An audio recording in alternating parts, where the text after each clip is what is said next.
Operation Brahma की बात की है। अभी देखिए 25 मार्च 2025 की बात है कि ऑपरेशन ब्रह्मा इंडियन गवर्नमेंट ने रन किया था। और इस ऑपरेशन ब्रह्मा में क्या था कि हमने डिजास्टर, क्योंकि 7.7 के आसपास मैग्नीट्यूड का एक अर्थक्वेक आया था म्यांमार में, और हमने एक disaster relief operation Brahma run किया था म्यांमार को हेल्प आउट करने के लिए। उसमें क्या हुआ, एक जीपीएस स्पूफिंग हुई। जीपीएस स्पूफिंग का मतलब है कि जितने भी साइबर अटैक, एक तरह का साइबर अटैक होता है कि जो भी प्लेन जा रहा है उसके जो नेविगेशन सिस्टम होता है उसको डाइवर्ट करने की कोशिश की जाती है। आप देखिए इंडियन एयरफोर्स का IAF-C-130J सुपर हरक्यूल्स एयरक्राफ्ट इस ऑपरेशन ब्रह्मा में इन्वॉल्व था, जो humanitarian relief mission earthquake hit Myanmar region में लेकर जा रहा था, और उस पर साइबर अटैक हुआ जिसको हम जीपीएस स्पूफिंग बोलते हैं। एयरक्राफ्ट में क्या था, रिलीफ सप्लाईज थी, एयरक्राफ्ट में फूड था, एनडीआरएफ कुछ 80% जो एनडीआरएफ के थे, नेशनल डिजास्टर रिलीफ फंड के पर्सनल थे, प्लस मेडिकल टीम भी थी।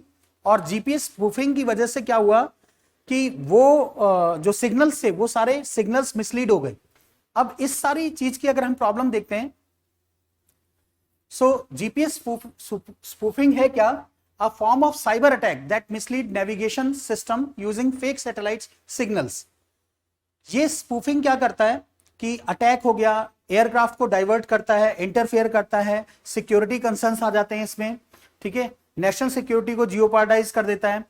एक तरह का ये साइबर वॉरफेयर है जीपीएस स्पूफिंग। नेक्स्ट अगर हम देखते हैं India's role in regional humanitarian assistance, मैंने अभी बताया कि जो ऑपरेशन ब्रह्मा था, तो ऑपरेशन ब्रह्मा क्या कर रहा था, म्यांमार में अभी 25 मार्च को अर्थक्वेक आया था 7.7 मैग्नीट्यूड का।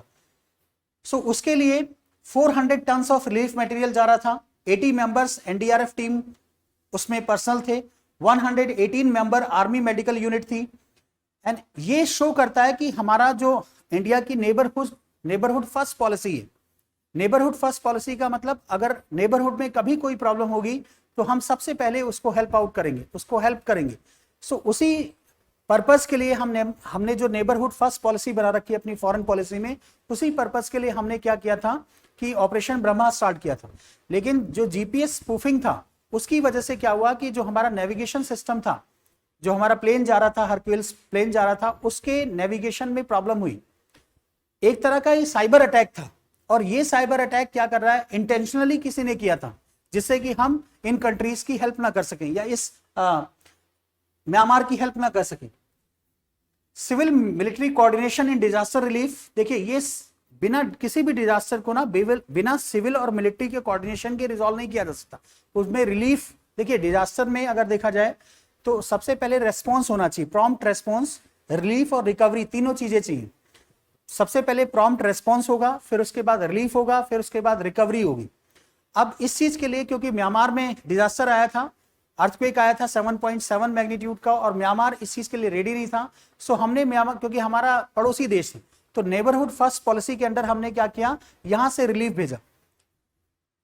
नेक्स्ट अगर जीपीएस स्पूफिंग की बात करते हैं तो cyber attack have been previously reported. ऐसा अगर जीपीएस स्पूफिंग देखा जाए तो ऐसा नहीं कि सिर्फ इंडिया में ऐसा हुआ है, ये पहले ईरान में भी हो चुका है, पाकिस्तान बॉर्डर पे भी हुआ है, साउथ चाइना सी में भी हुआ है।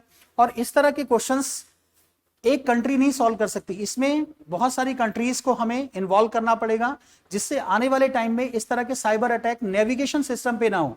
नेविगेशन सिस्टम को फुल प्रूफ बनाना पड़ेगा, अदरवाइज जितने लोग हवा में उड़ रहे हैं वो सब नीचे जमीन पे आ जाएंगे, ठीक है, हमारे जो प्लेन्स चल रहे हैं वो मिसगाइडेड हो जाएंगे, हमारा जो नेविगेशन सिस्टम है वो टोटल मिसगाइडेड हो जाएगा। सो इसमें कोऑर्डिनेशन की जरूरत है, और सिर्फ एक कंट्री का कोऑर्डिनेशन नहीं, जितनी भी नेबरिंग कंट्रीज हैं प्लस एक इंटरनेशनल लेवल पे हमें एक इस तरह का रेजिलिएंट सिस्टम बनाना पड़ेगा जो जीपीएस स्पूफिंग को काउंटर कर सके।